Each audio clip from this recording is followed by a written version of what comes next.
Vous êtes-vous déjà retrouvé paralysé face à une décision importante?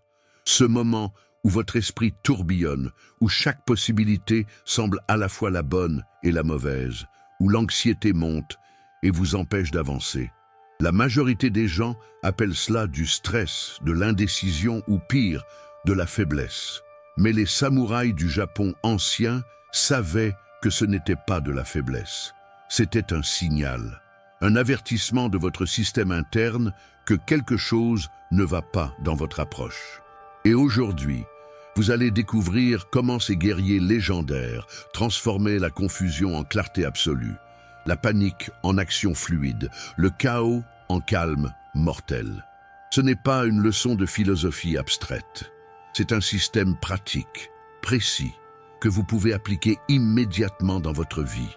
Parce qu'au bout du compte, celui qui garde son esprit clair quand tout s'effondre autour de lui n'est pas chanceux, il est entraîné. Imaginez un instant, vous êtes un samouraï, debout, face à un adversaire armé, un seul mouvement erroné et vous êtes mort. Pas de seconde chance, pas de bouton pour recommencer. Dans cet environnement, votre esprit ne peut pas se permettre de vagabonder. Il ne peut pas se perdre dans les doutes, dans les peurs, dans les « et si ». Il doit être parfaitement présent, parfaitement aligné avec la réalité du moment. C'est exactement ce que Miyamoto Musashi, le plus grand samouraï de l'histoire japonaise, a maîtrisé.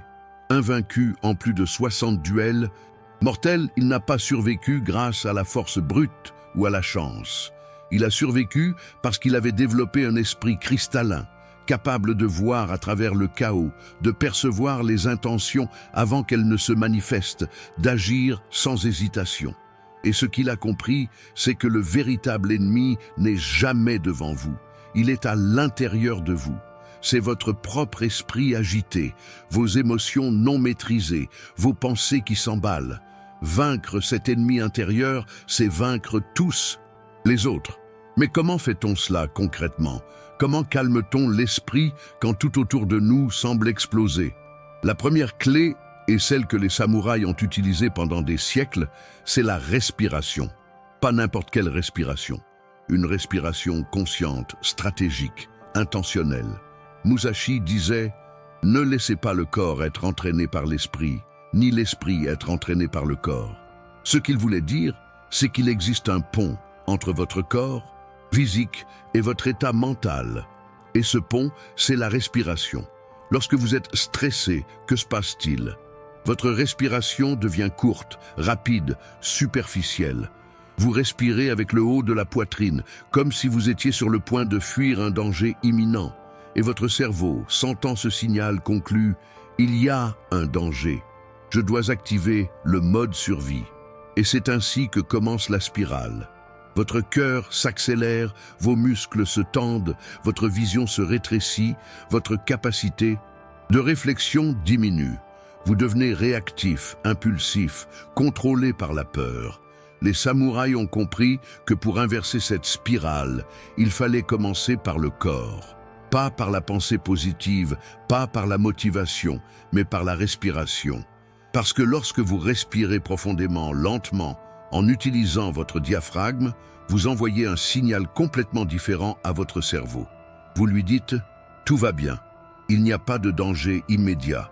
Tu peux te calmer. » Et votre système nerveux parasympathique s'active, celui qui est responsable de la relaxation, de la récupération, de la clarté mentale. Votre rythme cardiaque ralentit, vos muscles se détendent, votre vision s'élargit, votre capacité de réflexion revient. Vous redevenez maître de vous-même. Alors voici une technique simple que les samouraïs pratiquaient avant chaque combat et que vous pouvez utiliser dès maintenant. Inspirez profondément par le nez pendant 4 secondes, en remplissant d'abord le bas de vos poumons, puis le milieu, puis le haut. Retenez votre souffle pendant 2 secondes, puis expirez lentement par la bouche pendant 6 secondes, en vidant complètement vos poumons. Répétez ce cycle 3 fois. Ce simple exercice, fait avec intention, peut transformer votre état intérieur en quelques instants. Essayez-le maintenant et sentez la différence. Mais la respiration n'est que le début.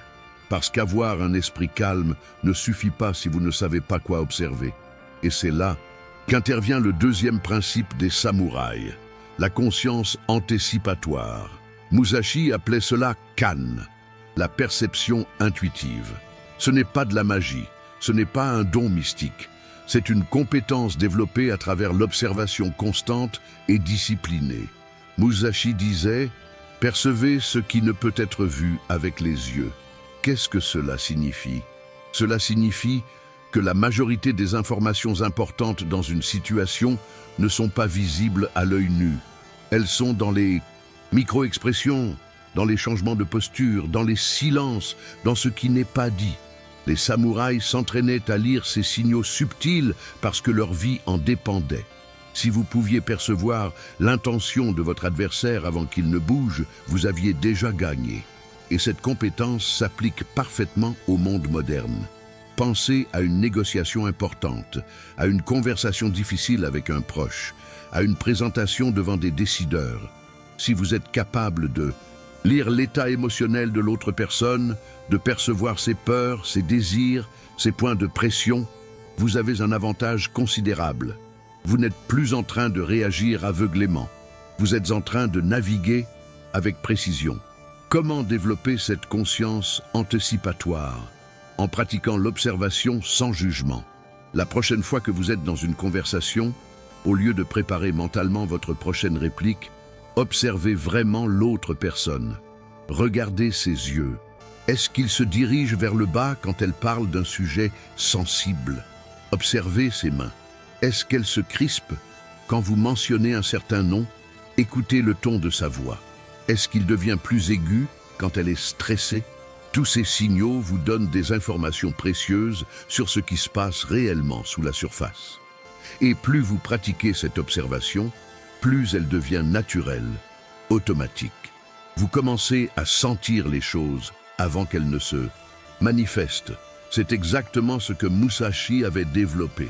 Il pouvait anticiper les mouvements de ses adversaires, non pas parce qu'il était devin, mais parce qu'il avait entraîné son esprit à percevoir les micro-signaux qui précèdent toute action. Et cette capacité vous rend non seulement plus efficace, mais aussi beaucoup plus difficile à manipuler, parce que vous voyez les stratégies des autres avant qu'elles ne se déploient. Maintenant, parlons du troisième principe, l'action sans attachement. C'est peut-être le plus difficile à comprendre pour l'esprit moderne. Nous sommes conditionnés à croire que nos actions doivent avoir un résultat spécifique, que nous devons contrôler l'issue de chaque situation. Mais les samouraïs savaient que cet attachement au résultat est précisément ce qui trouble l'esprit et paralyse l'action. Musashi écrivait dans le livre des 5 anneaux, « L'esprit ne doit pas être fixé sur la victoire ou la défaite. Il doit être fixé sur l'instant présent et sur l'action juste. » Qu'est-ce que cela signifie? Cela signifie que lorsque vous êtes obsédé par le résultat, vous n'êtes plus pleinement présent dans l'action. Une partie de votre esprit est déjà dans le futur, s'inquiétant de ce qui pourrait arriver. Et cette division de l'attention affaiblit votre performance. Vous devenez hésitant, maladroit, prévisible, parce que vous n'êtes pas entièrement là. Vous êtes partagé entre ce qui est et ce qui pourrait être. Les samouraïs s'entraînaient à lâcher prise sur le résultat, non pas par indifférence, mais par lucidité. Ils comprenaient que le résultat est influencé par tellement de facteurs hors de leur contrôle qu'il est futile de s'y attacher. Ce qu'ils pouvaient contrôler, c'était leur préparation, leur présence, leur exécution. Le reste appartenait au destin, au karma, au Dieu, peu importe comment vous voulez l'appeler. Et cette acceptation libérait une quantité incroyable d'énergie mentale. Au lieu de s'inquiéter, ils agissaient. Au lieu de douter, ils exécutaient. Au lieu de calculer, ils fluaient. Comment pouvez-vous appliquer ce principe dans votre vie? En changeant votre focus.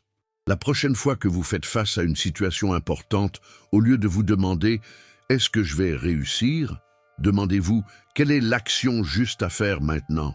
Au lieu de vous concentrer sur le résultat final, concentrez-vous sur le processus immédiat.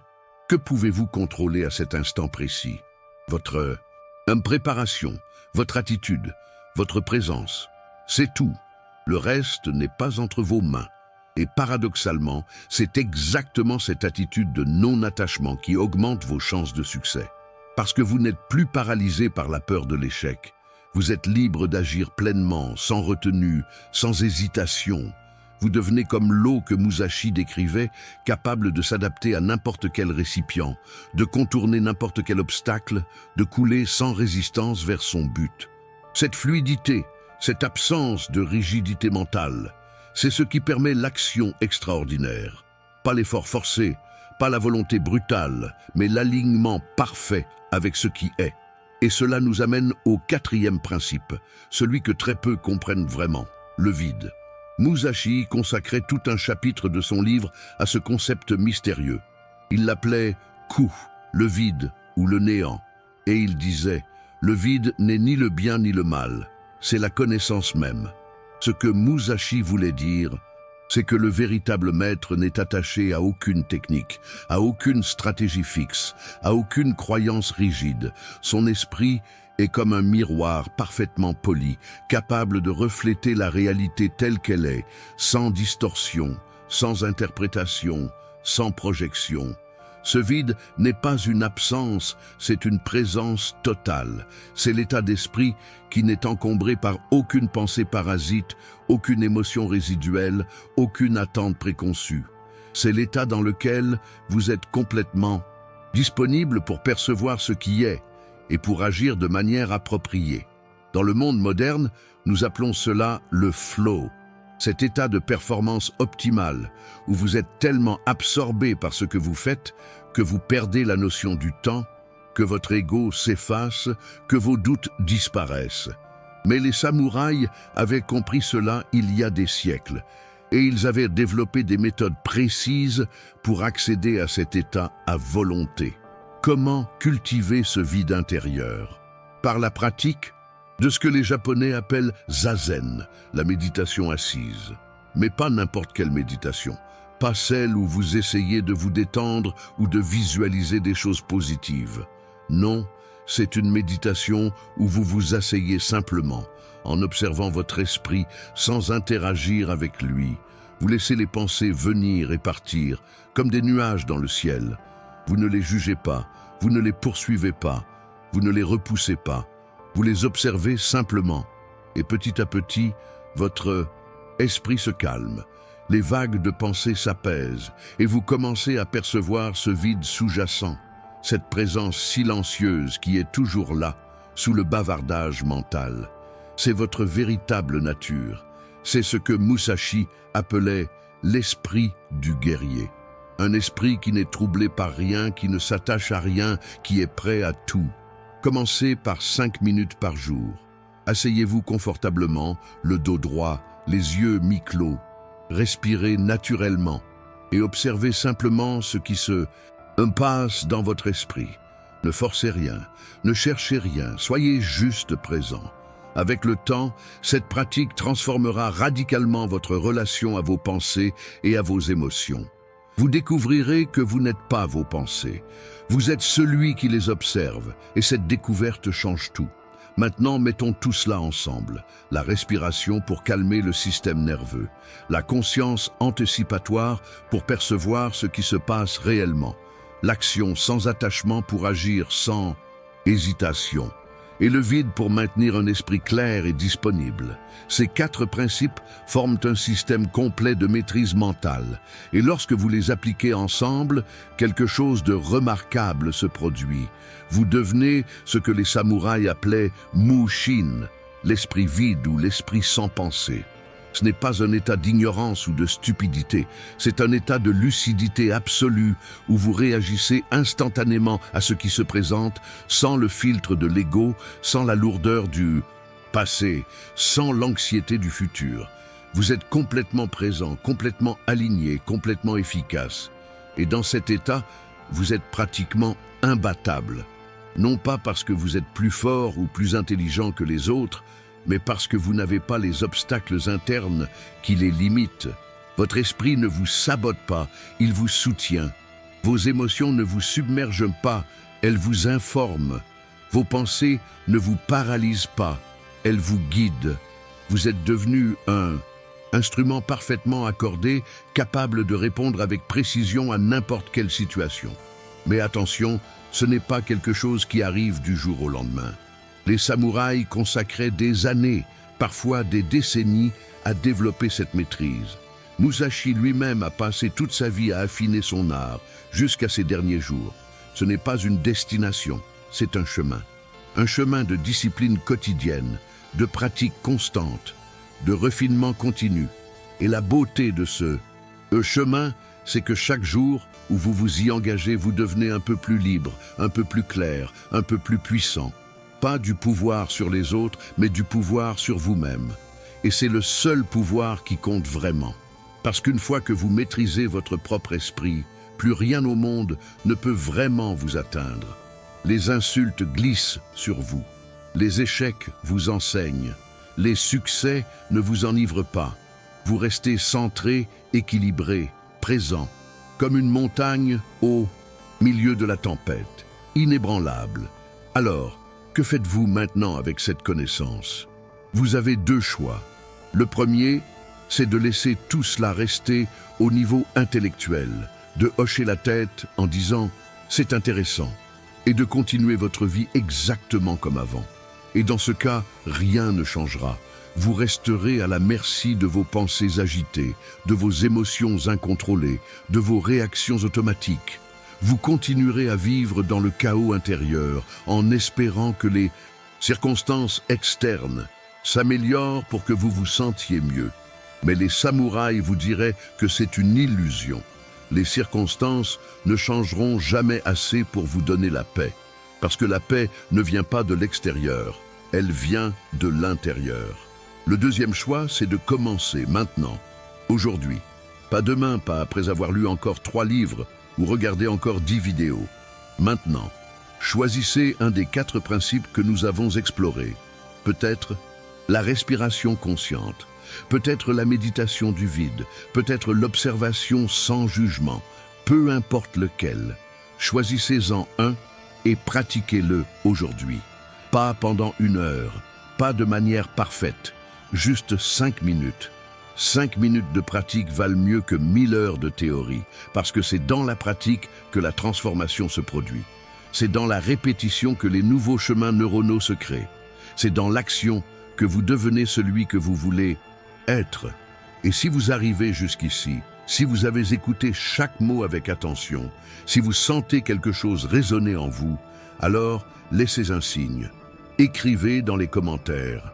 L'esprit clair domine le chaos. Non pas pour l'algorithme, non pas pour impressionner qui que ce soit, mais comme un engagement envers vous-même. Comme une déclaration silencieuse que vous choisissez le chemin du guerrier, le chemin de la maîtrise intérieure. Et si vous voulez continuer ce voyage, si vous voulez explorer d'autres enseignements anciens appliqués au monde moderne, abonnez-vous à cette chaîne. Ici, nous ne parlons pas de solutions rapides ou de pensées positives superficielles. Nous parlons de transformation réelle, profonde, durable. Du genre de transformation qui fait de vous quelqu'un que les tempêtes ne peuvent plus ébranler, quelqu'un que le chaos ne peut plus atteindre, quelqu'un qui marche dans ce monde avec une clarté et une présence que très peu possèdent, parce que vous avez fait le travail que très peu sont prêts à faire. Maintenant, allez, pratiquez. Et que votre esprit devienne aussi clair qu'un lac de montagne au petit matin, reflétant parfaitement la réalité sans la déformer. C'est là que réside le véritable pouvoir. C'est là que commence la vraie vie. La vie du guerrier invisible, celui qui n'a pas besoin de prouver sa force parce qu'elle émane de chacun de ses gestes, de chacun de ses silences, de chacune de ses respirations. Vous savez maintenant ce qu'il faut faire. Le reste dépend de vous.